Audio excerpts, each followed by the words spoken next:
अब हम लेंगे अपने कुकर में आधा किलो मटन अपना जो लिया वो डालेंगे। इसमें अपने स्लाइस किए हुए टमाटर डाल देंगे,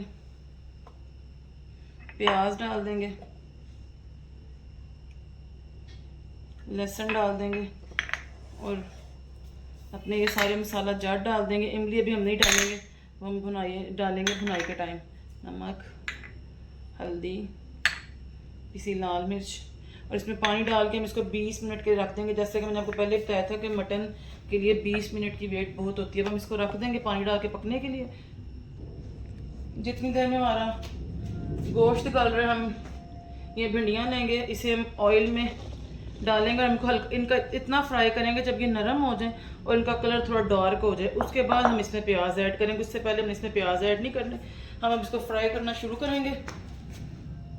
देखिए जिस तरह हम भिंडियों को फ्राई करना शुरू कर देंगे, हमने बार बार इसमें चम्मच नहीं चलाना। अगर हम बार बार चम्मच चलाएंगे ना तो ये लेस छोड़ देंगे। हल्के हाथ से अपने थोड़ी थोड़ी देर बाद इनको उलटना पलटना। अब देखिए भिंडी थोड़ी बहुत ब्राउन होने लग गई है और नरम होने लगी, यानी पहले ये डबल तादाद में थी, अब नरम होकर ये थोड़ी सी बैठ गई। इसे थोड़ा सा मोड़ फ्राई करेंगे और फिर इसमें प्याज ऐड करेंगे। अब ये देखें जी भिंडियाँ हमारी हाफ डन हो गई हैं। हम इसमें स्लाइस किए हुए प्याज डाल देंगे सारे। ये जो इमली थी हमारे पास ये डाल देंगे ताकि इससे भिंडियाँ थोड़ी खट्टी खट्टी बने। ये 3-4 हरी मिर्चें डाल के इनको फ्राई करेंगे ताकि ये प्याज भी नरम हो जाए और भिंडियाँ भी फ्राई हो जाए। इनको हम अच्छे तरीके से मिक्स कर देंगे ताकि इनकी फ्राइंग का अमल जो शुरू हो जाए और इनको फ्राई करेंगे। 15 से 20 मिनट हल्की आंच में इनको फ्राई कर लेंगे। ज़रूरत हो तो चम्मच चलाएँ वरना ना चलाएँ। मैं तो बिल्कुल चला रही हूँ क्योंकि मैंने उन्हें प्याज़ों को मिक्स करना है और हल्की सी आंच में फ्राई कर लें ताकि भिंडियाँ और प्याज नरम हो जाए। ऐसे बस 2-3 मिनट बाद जब आपने इसकी साइड थोड़ी सी पलटानी हो तब आप इसमें चम्मच चलाएँ और हल्के हाथ से इसको पलट दें। देख लें कहीं से भी आपको कहीं पे कोई भी लेस नज़र नहीं आ रही।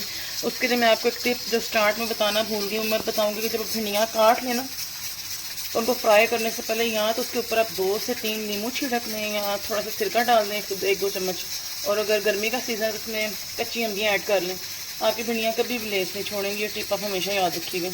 आज भाई मौसम भी बहुत खूबसूरत है। ये देखें आपको पता लग रहा है इस खूबसूरत मौसम में गर्मा गर्म रोटियों के साथ भिंडियाँ जो है ना बहुत लुत्फ़ दुबाला करती है खाने का। ये देखें कर्टन से आपको पता लग रहा है कितनी प्यारी बाहर आज हवा चल रही है।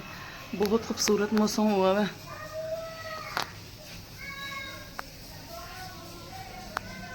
नहायत ही खूबसूरत मौसम है। चलें जिसके साथ ही हमारी भिंडियाँ बिल्कुल फ्राई हो गई हैं।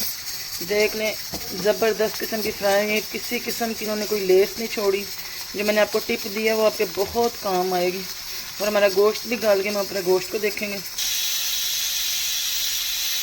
आप देख सकते हैं इसमें भी पानी है कुकर में। ये पानी हमें अच्छे तरीके से खुश्क करना है कि इसमें एक बूंद भी पानी ना रहे। अगर एक बूंद भी पानी रह गया तो हमारी भिंडियाँ जो है वो लेस छोड़ देंगी और वो फिर उसका वो टेस्ट नहीं आएगा।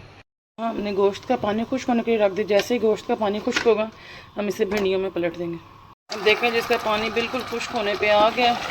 अब इसको हमने बिल्कुल खुश्क करना है, इतना कि बिल्कुल ये मटन की बोटियों के साथ चिपक जाए। अब देखें जिसका पानी अच्छे तरीके से खुश्क हो गया हमने भिंडियों में कन्वर्ट कर देंगे।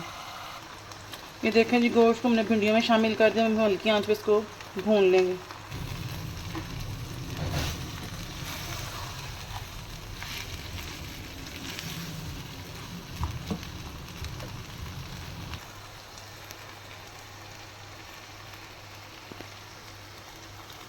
देखें अब इसने ऑयल छोड़ना शुरू कर दिया। इसका मतलब है ये भुनाई पे आ गया, यानी इसकी भुनाई होने जो है ना एंड पे आ गई है।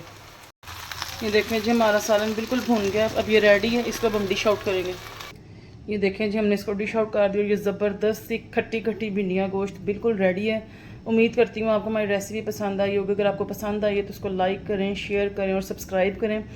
सब्सक्राइब करने से आपको हमारी हर आने वाली वीडियो मिल जाएगी और आप इससे फ़ायदा उठा सकेंगे। और उम्मीद करती हूँ आप इसे ज़रूर लाइक करेंगे।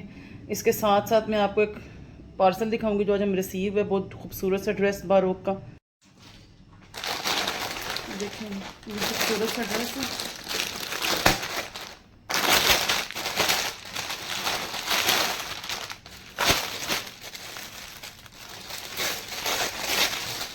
इसकी शर्ट पे ये सेल्फ प्रिंट बना हुआ।